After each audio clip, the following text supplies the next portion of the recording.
જય સદગુરુદેવ. માનવ મહિમા ભાગ 169. હે માનવ, આપણો રાજા ભિખારી નથી, તે તો દાતાર છે. અને દાતાર તો છે જ, પણ ભાવ તેનો અકર્તા. તેને મન તો ન નાતી કે જાતિ, ના સ્ત્રી કે પુરુષ, ના બાળક કે વૃદ્ધ. આવા છે સૌના સરદાર. વળી પાછા ઘટપટમાં જ્યાં જુઓ ત્યાં તેજ. આવા સૌના સરદાર અને જે પરમાનંદ, સૌને આનંદ આપનારા. ચોપટમાં જુઓ તો સૌથી ઉપર, અને ઘટમાં જુઓ તો પણ બંને આંખની વચ્ચે ત્રિપુટીથી ન્યારા સજાનંદ એવા સૌના સરદાર બીના આંખે નિહાળી શકાય તેવા અનુભવીના આનંદકારી એવા માનવના મહાદુઃખ હણનારા સૌના સરદાર. તો આવા અનેક પુરાવા પરમાત્માના જ્ઞાનીના છે. તો તે નિર્ણય નિરખી પિંડ પરખીને જગતના જીવ માટે સાક્ષી પુરાવા મૂકતા ગયા છે. તો હે માનવ, આ વાત જગતનો જીવ તો કોઈક માયનો છે, અને સાચી વાત કરનાર પણ આવી વાત કરનારમાં કરોડોમાં કોઈક હોય છે. હા જરૂર, પરમાત્માના જ્ઞાનીની ઓથ લઈને જગતના જીવને નાશવંત ધનને લૂંટનારા, વૈભવી સુખ ભોગવનારા કરોડો છે, પણ તે આંધળાને અનુમાની હોય છે. તો હે માનવ, હવે જ કપરો સમય આવે છે, અને નિત્ય નવા નવા પરિવર્તન આવશે. બસ જરૂર છે ભ્રમણામાં નાખનારની ભ્રમણામાંથી જાગવાની. આપણને સાધ્ય વગરની સાધના કરાવનારને જગાડવાની. અઠે ગઠે છોડો અને આંધળાની આંખ ઉઘાડો. તો તેનો પોઈન્ટ છે, જેને ગોતવા તમે મોકલો છો તેને પહેલા બતાવો, પછીની વાત અમને મંજૂર છે. તો જ આંધળા લૂંટતા બંધ થશે. માટે હે માનવ, જાગો. કોઈ વૈરાગી બને, કોઈ દુધાહારી કે ફળાહારી બને, તો તેને સમજાય તે ભલે કરે. તાપડા પહેરીને કે ભગવા પહેરીને કે સફેદ કપડાં પહેરીને કે એમાં ડાઘ ન પડવા દે, જે કરવું હોય તે કરે. પણ હે માનવ, આપણે એમાં કામ નથી. આપણે તો કામ છે, જ્યાંથી મુસાફરી કરવા આવ્યા ત્યાં પાછું સમાવાનું છે. તો આત્મજનો તે ઘર ગોતવા ગયે નહીં મળે, અને તે અનુભવી સિવાય સમાવી શકે નહીં. અને જો જ્ઞાન હોય પણ અનુભવ ન કરતો હોય તે તો ફટક્યા કહેવાય. અને જે એકાંતે બેસી આરાધના કરનારને પાછી કોઈની પડી નથી. જો તમારે આગળ વધવું હોય તો તે પાછી પાની કરતા નથી, અને દયા કરીને જ્યાં મન વાણીની પણ પહોંચ નથી ત્યાં પહોંચાડે છે. મનન કરો, રામ ભરોસે. તો હવે જોવો અમારા સદગુરુ એમની વાણીમાં શું કહે છે. તો તે સદગુરુ પ્રવીણરામ પ્રતાપે વિવરણ કરીએ. તો અમારા સદગુરુ કહે છે કે હાલના સમયમાં કેવા ગુરુઓ હોય છે. તો કહે, એવા દેખાવ કરે ને કે હરિના નામ નિત્ય માને, અને પાછા ગુરુ સાહેબ કેવડાવે, અને પાછા કહે છે કે હું હરિનો બંદો. એવા ખોટા જ્ઞાની પાછા મૂછ મુંડાવે ને વૈરાગી બનીને ફરે, અને ઘરે ઘરે જઈને અલખ જગાવે, એટલે હાથમાં થેલા લઈને માગતા ફરે. કેમ કે અત્યારે જોડી લઈને નથી ફરતા, થેલા લઈને ફરે છે. એવી જોબનમાં ફકીરી લીધી, પણ બ્રહ્મનો ભેદ શું છે તે ન જાણ્યા. તો આ પૂર્વના કરેલા અભિમાનના કર્મના કારણે હાલ કર્મ પૂરા કરતો હોય છે, પણ એમ કર્મ પૂરા નથી થતા, ઉલટાના કર્મ બંધાય છે. પરંતુ કુટુંબ લોક તો કે જ ને કે શું વંશને લજાવે છે. તો આવા અજ્ઞાની આમ ફકીર થઈને બેઠા હોય છે, પણ પ્રભુના ગુણ તો ગાય નહીં. ગયા જન્મે યોગી હતો તો સત્ય જ્ઞાનના અભિમાનથી જન્મ ગુમાવ્યો, અને અભિમાનના કારણે મહાન બનવા ગયો, અને પ્રભુ નામ લેવાનું જ એક બાજુ રહી ગયું, અને પ્રભુના નામની લાય દિલમાં લાગી નહીં. તો હવે આ જન્મે પણ ખોટો ફકીર બનીને ફરે છે. તો આ જન્મે પણ મનુષ્ય જન્મનો ફેરો ગુમાવે છે. એટલે તો અમારા સદગુરુ કહે છે કે જ્ઞાન તે પણ અભિમાન છે. અને એવું પણ કહે છે કે જીવ જો સદગુરુ શરણે આવ્યો હોય અને પછી સદગુરુ ચરણ છોડીને જતો રહ્યો હોય, તો તે જીવને 7 જન્મ સુધી જન્મ મરણમાંથી કાઢવાનો પ્રયત્ન કરીએ જો જીવ નીકળે તો. પણ આવા ખોટા ફકીરી બનીને જગતમાં ફરે તો એ 7 જન્મે પણ કેમ નીકળી શકે? કેમ કે સત્ય જાણવાનો પ્રયત્ન ન કરે અને સીધા મહાન બનવા જાય તો શું થાય? એટલે એવા ખોટા ફકીરીના પદ પામવા જાય છે અને સાચા રામ નામ ભૂલી જાય છે. આ મનુષ્ય જન્મ કેમ મળ્યો છે એ સમજતો નથી કે આત્માનું કલ્યાણ કરવા મળ્યો છે. તો મને તો સત્યજ્ઞાની સદગુરુ પ્રવીણરામ પૂરા જ્ઞાની મળ્યા, જેથી અમને એમના મુખેથી સત્ય નામ સંભળાવ્યા. તો સદગુરુ એમના શિષ્ય દાસલાલને કહે છે કે, હે લાલ, તું હવે મારી સત્ય વાત સમજી લે, તને વારંવાર સમજાવ્યો. જય સદગુરુદેવ. હરિના નિત્ય નામ માને ગુરુ સાહેબ, કહે બંદોરીનો મૂંચ મુંડાવી ભયો વિરાગી, ઘર ઘર અલક જગાવે રે, ભરી જોબન માલીતી ફકીરી, બ્રહ્મ ભેદ ન પાય મારે, હરિના નિત્ય નામ માને ગુરુ સાહેબ, એક પૂર્વના સાથે ભક્તિ, તે કેમ વંશલ જાવ્યો રે, જોય ફક્કડ થઈ બેઠો, ગુણ ગોવિંદ નહીં ગાય રે, હરિના નિત્ય નામ માને ગુરુ સાહેબ, યોગી હતો ત્યારે જન્મ ગુમાવ્યો, હરિની લાયન લાગી રે, એ પદ પામી રામને ભૂલો, મનુષ્ય જન્મ કેમ આવ્યો, હરિના નિત્ય નામ માને ગુરુ સાહેબ, પ્રવીણ રામ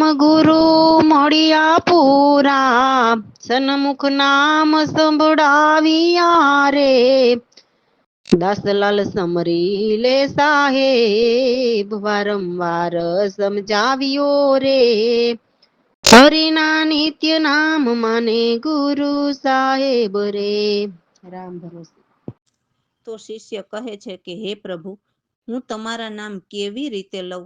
તમારા નામ તો બહુ સુખ આપનારા છે, પણ તમારા સુધી પહોંચવાના માર્ગ તો જાણે ખાંડાની ધાર, એટલે એકદમ ઢાળવાળા ટેકરી ઉપર ચાલવા જેવા, અથવા તો તલવારની ધાર ઉપર ચાલવા જેવા છે. તો કેમ કરીને તારા નામ લઉં? તારા રસ્તા ઉપર ચાલતા તો જીવવું કે ન ચાલવું, તો તું મને સમજીને તારા માર્ગ ઉપર ચાલતા શીખવ. હે શશિહાર, તું મને જીવવા છતાં મરેલા એવી રીતે મને તારા રસ્તે ચાલતા શીખવ. તે તો કેવા ઊંચા વાંસળા જેવા મંડાણ કર્યા છે, ધરતીથી માંડીને આકાશ સુધી, અને પાછી આ જીવ માટે એમના વાંસળા નાભીએ રોપ્યા છે.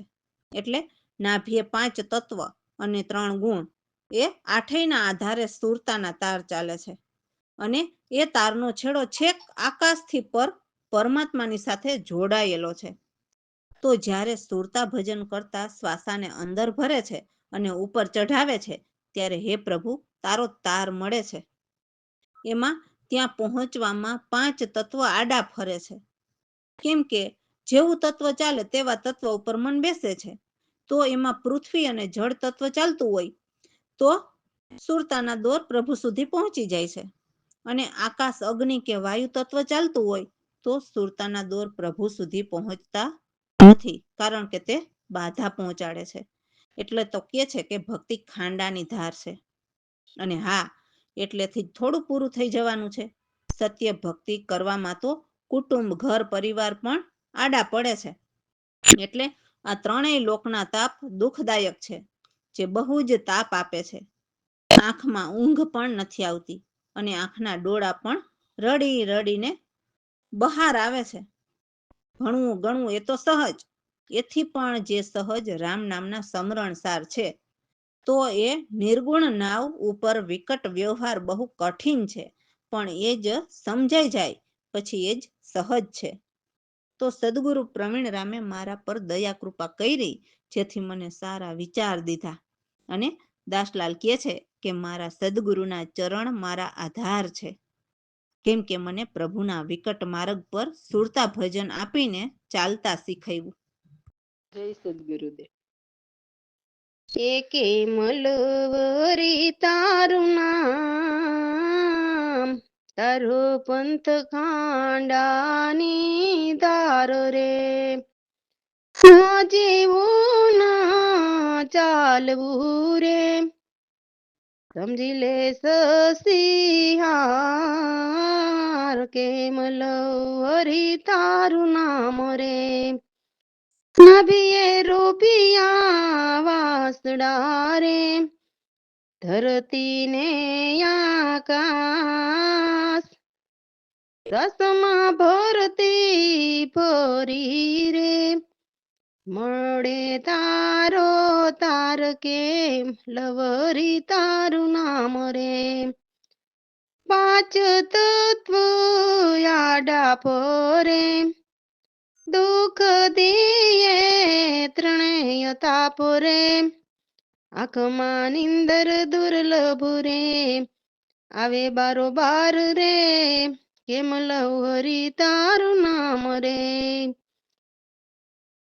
ભણવું ગણવું સહજ રે, સજ સમરણો સાર રે, નિર્ગુણ નાવાયું પર રે, વિકટ રે વહાર, કેમ લવરી તારું નામ રે, પ્રવીણ રામે મારા પર કૃપા રે કરી, દીધા સાર વિચાર રે, દાસલાલ એમ કહે, સદગુરુ મારા ચરણ ના આધાર રે, કેમ લવરી તારું નામ રે, તારો પંથ ખાંડાની ધાર રે. રામ ભરોસે. તો આ તો કેવી અચરજ કહાની છે. તો જે પ્રભુના માર્ગ ઉપર ચાલતા શીખાયું, એ પ્રભુ ચેતનમાં નથી માયા કે નથી નભ, જેથી નભ સુધી માયાને વખાણી હોય. બસ એક બોધ રૂપ ચેતન અવિનાશી છે, જે દરેક જીવની અંદર સુરતા રૂપે અથવા તો સ્વર રૂપે એ જ ચાલે છે, અને દેહને એ જ ચલાવે છે. ભાવ અભાવ એ જ ચેતનના જ્ઞાનથી અમે માયાથી બચ્યા. જો માયામાં પડ્યા તો સમજવું કે જેમ ઊંઘમાં હોય અને કોઈ સ્વપ્ન આવે અને આપણે એ જૂઠા સ્વપ્નને સાચા કરીને માની લીધા, એટલે સમજવું કે સાચા સ્વરૂપ પરમાત્મા છે તે ભૂલાયા. જો કોઈ એ અજ્ઞાની સ્વપ્નમાંથી જાગ્યા તો લઘુ દીર્ઘ દેખાયા, એટલે જે નાનામાં નાના અને મોટામાં મોટા બનીને રહે છે તે પરમાત્માને જોયા.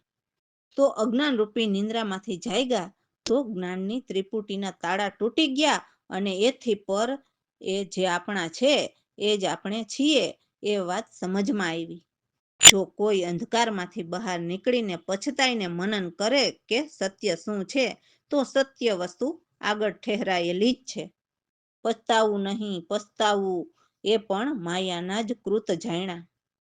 જ્યાં ઉત્તમ મધ્ય કે કષ્ટ નથી, કે કોઈ લાભ કે હાનિ નથી, એવા અપ્રમેય નિજ ચેતન કેવળ સદગુરુ પ્રવીણરામ છે, તો એ સત જાણી દાસલાલ નિર્વાણ પંથે ચાલ્યા. જય સદગુરુદેવ. એ આ તો ભાઈ અચરજ કહાની, ચેતનમાં નથી હોતી માયા, જ્યાં જ નભમાં નથી વખાણી, આ તો ભાઈ અચરજ કહાની, બોધરૂપ ચેતન અવિનાશી, સુરતા રૂપે એ જ ચાલે, ભાવય ભાવ ભાઈ એ જ, ચેતન તે ચેતાણા, તો ભાઈ અચરજ કહાની, જેમ પુરુષ નિંદર માં સુતા, તેમાં સ્વપ્ન પુરાણા યા તો ભાઈ અચરજ કહાની. સ્વપ્ન ચિત્ર સત કરીને માની લીધા, ત્યાં સ્વરૂપણિયા યા તો ભાઈ અચરજ કહાની. અજ્ઞાની સ્વપ્નમાંથી જાયગા, ત્યાં લધુર્દીર્થ દેખાણા યા તો ભાઈ અચરજ કહાની. જાગતા જ્ઞાન ત્રિપુટી તૂટી, આપણા આપ જાણ્યા તો ભાઈ અચરજ કહાની. જોઈ પસ્તાઈને કરે મનોનો, આગળ વસ્તુ ઠેરાણી. પસ્તાવું નહીં પસ્તાવું એ સર્વ, માયાકૃત જ જાણી આ તો ભાઈ અચરજ કહાની. જ્યાં નહીં ઉત્તમ મધ્ય કષ્ટ, નહીં કોઈ લાભ નહીં કોઈ હાનિ આ તો ભાઈ અચરજ કહાની. અપ્રમેય નિજ ચેતન કેવળ, એ દાસલાલ નિર્વાણી આ તો ભાઈ અચરજ કહાની. આ તો ભાઈ અચરજ કહાની. રામ ભરોસે. તો આ ગમ કોઈક જ વિરલા જાણી શકે છે. હરખેથી અતિ ભાવથી સદગુરુ પાસેથી જ્ઞાન મેળવે છે અને પરમાત્માની ગમ જાણે છે. તો મને મારા સદગુરુ પ્રવીણરામ જ્ઞાની ગુરુ મળ્યા, જેથી હવે આ દાસલાલ એમના શિષ્ય અતિ હરખાઈ ગયા છે. કેમ કે અગમની ગમ કરાવી અને નિગમની ઓળખાણ કરાવી.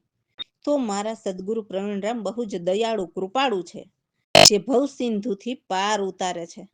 દાસલાલ કહે છે કે મને એવા સુરતા ભજન આપ્યા ને કે સુરતા ભજન કરતા શબ્દ સુરતાનું મિલન થયું, જેથી હું આ જગતના કર્મ બંધનથી ન્યારો થયો. તો ઈંગલા પિંગલા અને વચ્ચે સૂક્ષ્મણા નાડથી ઉલટા પવન સુલટાવ્યા, જેથી નુરત સુરત મળી, એટલે સુરતા પરમાત્માને મળી ગઈ. તો ઈંગલા એટલે ડાબો સ્વર અને પિંગલા એટલે જમણો સ્વર, એ બંને વચ્ચે જે એ સૂક્ષ્મણા નાડ. તો આ ગમ દાસલાલ કહે છે કે મેં તો સદગુરુ પ્રવીણરામ પ્રભુથી જાણી. રામ ભરોસે. જય સદગુરુદેવ. આગમ કોઈ વિરલે જાણી હર કે ઉલાણી, આગમ કોઈ વિરલે જાણી. ને મળ્યા સદગુરુ પ્રવીણરામ, આ દાસલાલ ગયા રખાઈ. આગમ કોઈ વિરલે જાણી. પ્રવીણરામ બહુ કૃપાળુ, ભવ સિંધુથી પાર ઉતારે. આગમ કોઈ વિરલે જાણી. મને આપ્યા સુરતા ભજન રે, થયો કર્મથી ઉન્યારો. આગમ કોઈ વિરલે જાણી. આ ઈંગલા પિંગલા વચ્ચે સૂક્ષ્મણા નાડ રે, આગમ કોઈ વિરલે જાણી. ઉલટા પવન સુલટાવ્યા મળી નુરત સુરત રે, આગમ કોઈ વિરલે જાણી. આગમ જાણે પ્રભુ પ્રવીણ રામ, દાસલાલ એ જાણા આગમ કોઈ વિરલે જાણી. હરખે ઉલાણી આગમ કોઈ વિરલે જાણી. રામ ભરોસે.